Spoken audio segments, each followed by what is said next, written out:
Iteka bagenzi ba NUJA Entertainment asubiye novuga kuba ndabaramutsa amahoro y'Imana yongere kubana namwe bakunzi ba NUJA Entertainment. Iteka ridasanzwe kongera guhura namwe, iteka ridasanzwe kongera guhura mu kiganiro nk'iki cyagutse, ikiganiro kidasanzwe novuga giha abanyempano kugira ngo iteze imbere abanyempano mu madobene yose. Rero namaze kuba ngaruka kuri mikoro za NUJA Entertainment, ariko ndakwibutsa gukora subscribe, gukora share, kwandika commentaire ko n'inhirano idasanzwe kuri twebwe.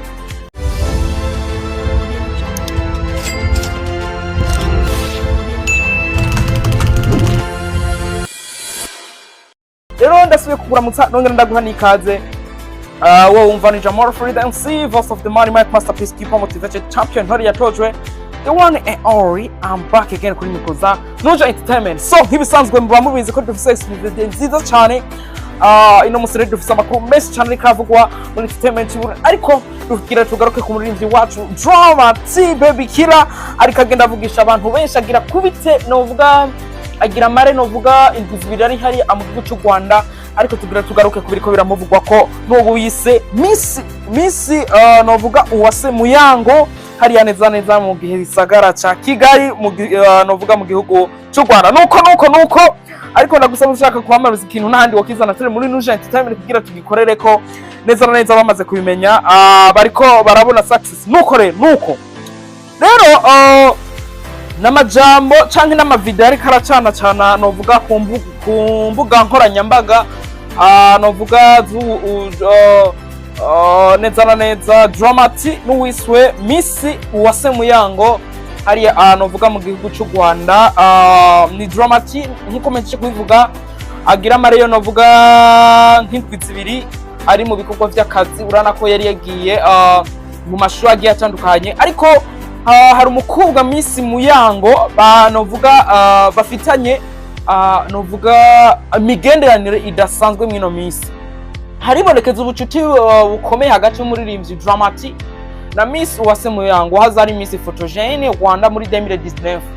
Drama T amaze iminsi mu Rwanda aho yamaboneka cyane ari kumwe n'uwo mukobwa, novuga bigaragaza ko hari ikintu gikomeye kiri hagati yabo, nkuko mwabonye neza ku munsi wejo bari kuri date, ariko amubaza ibigiye bitandukanye. Miss Uwase Muyango n'umugore y'uwaho novuga y'uwiswe Kimenyi Yves n'umurazi neza ari umukinyi adasanzwe kuva mu gihugu cy'u Rwanda. Kimenyi Yves nuwe novuga yari umugabo wa Miss Muyango, ariko biriko bigenda bivugwa neza ko ubu Kimenyi Yves batakiri kumwe novuga n'uwo Miss Muyango.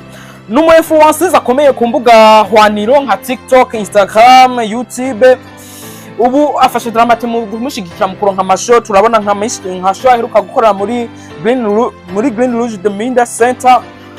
Urana kari ari kamugira ama promotion menshi cyane, biboneka ko ari uno Drama T afise mausiano akomeye cyane hagati y'uwo mwigeme na Drama T.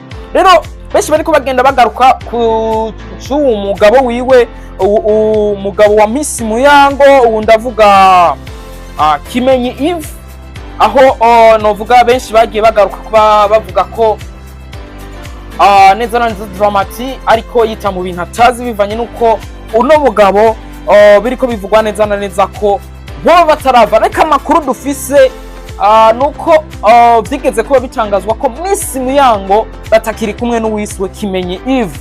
Rero abanyarwanda n'abarundi bumve ko Drama T vuba urana ko yaragize iminsi agenda avuga ko ari single ladies mu biganiro bigiye bitandukanye, aho bari kuri date imwe neza ejo mwarabibonye amavideo ariko agenda cana ko aratelefona na mama we kugira ngo bavugane nini biraba birebire. Ndakwibutsa ikari NUJA Entertainment kabisa. So Drama T ariko agira ibihe byiza neza haya mu gihugu cy'u Rwanda, urabona ko ari mu rugendo rw'akazi nkuko nayimvuze, ariko ari no mwiyo way neza mu bihe byiza nuno Miss Muyango. Ariko ndakumenyesha ko ari Drama T ari ku rwego rwiza, ubu ari n'umuririmbyi asanzwe ngaho igihugu cy'u Burundi gifise. Duhere ku mahitsi yagiye akora menshi cyane, ubu n'indirimbo yitwa Samburire yagiye gukora ibintu bidasanzwe, ariko ndakwibutsa ko afise fan base nini neza hariya mu gihugu cy'u Rwanda, afise abantu bamukurikirana benshi b'abanyarwanda, gukora nawe yaragize gukundira mu Rwanda, afise novuga abantu benshi bamukurikirana bamukunda, nico gituma arinze shika mu Rwanda abasa nk'ushitse muhira, arisanga abantu bose baramukunda.